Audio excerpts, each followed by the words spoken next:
So it turns out I actually shot this entire video before once, but my microphone was turned off, so...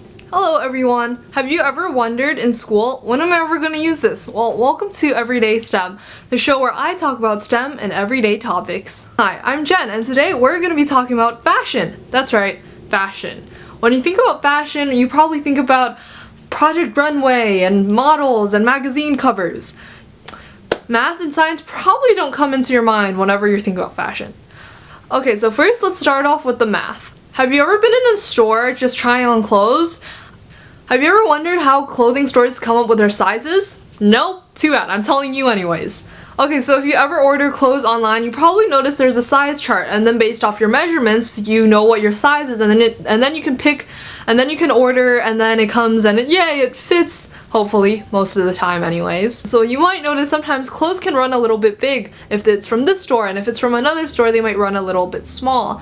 That's because clothing companies use statistics. So how do they use statistics? Well, they take a sample of people, and then they take everyone's measurements. Like, let's say they take a sample of 1,000 people and then measure everyone. And then they'll be like, okay, so let's say if you're a size 00, you're on the smaller end of sizing, then you can be like, okay, so this person, so if you're a size 00, then your size for your bust is around here, your size for your hips is around here, and if you're size 14, then the size for your bust is around here, and the size for your hips is around here. And then based off of those sizes, they make their clothes. Also, if you like try on clothes and you might try on this shirt that you really like, but it's a little bit too loose in the shoulders, or it doesn't fit quite right, but for the most part it's okay. That's also because of statistics, because statistics and the sizes are based off averages. Now everyone's body is slightly different, so maybe your shoulders are a little bit more narrow than most people's, or maybe your hips are a little bit wider than most people's for your like specific size range. And that might be why clothes sometimes only fit in some areas but not others. Now let's talk about making outfits. That's right. If you've ever seen like fashion shows, like you've probably noticed a lot of the clothes don't even really look like clothes, and they're sort of like costumes because it's like a huge hat or something crazy, and like it's pretty much a structure that they build around the model. Like the Victoria's Secret angel wings, my imaginary angel wings. It takes a lot to actually make those, so like if I was a model and I'm strutting down the runway halfway through, my Victoria's Secret angel wings don't fall off. It actually takes a lot of math, and a lot of fashion designers will work with engineers to build those angel wings or that crazy hat.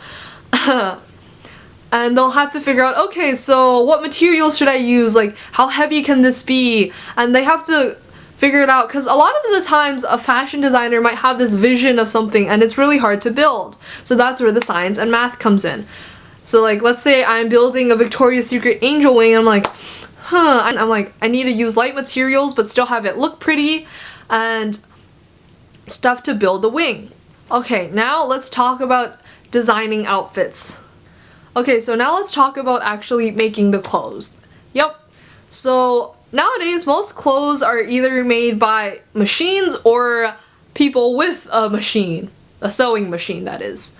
So if you've ever seen something that's like sewn on, like a design that's sewn on, or like a pattern that's sewn on, like for example, a quilted fabric like this one. So as you can see, it's quilted. So as you can see, that dress that I just showed you was quilted. And the way people can, in fact my blanket's actually also quilted, but my blanket's out of focus so you can't really tell. But the way people can make those quilted patterns really easily is they can just program a machine. The machine sews the fabric, like let's say 20 lines in this direction, and they're all spaced apart evenly, and then later goes back and sews 20 lines in this direction, and these lines are spaced apart the same as those lines were, if that makes any sense, I don't know. And then boom, you have a quilted fabric. Oh, that's so cool.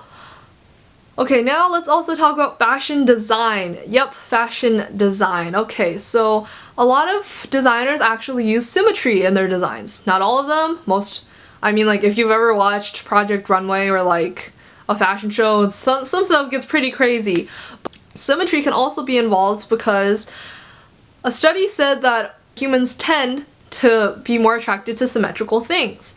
So for example, you could have like this dress. It's symmetrical. Well, sort of.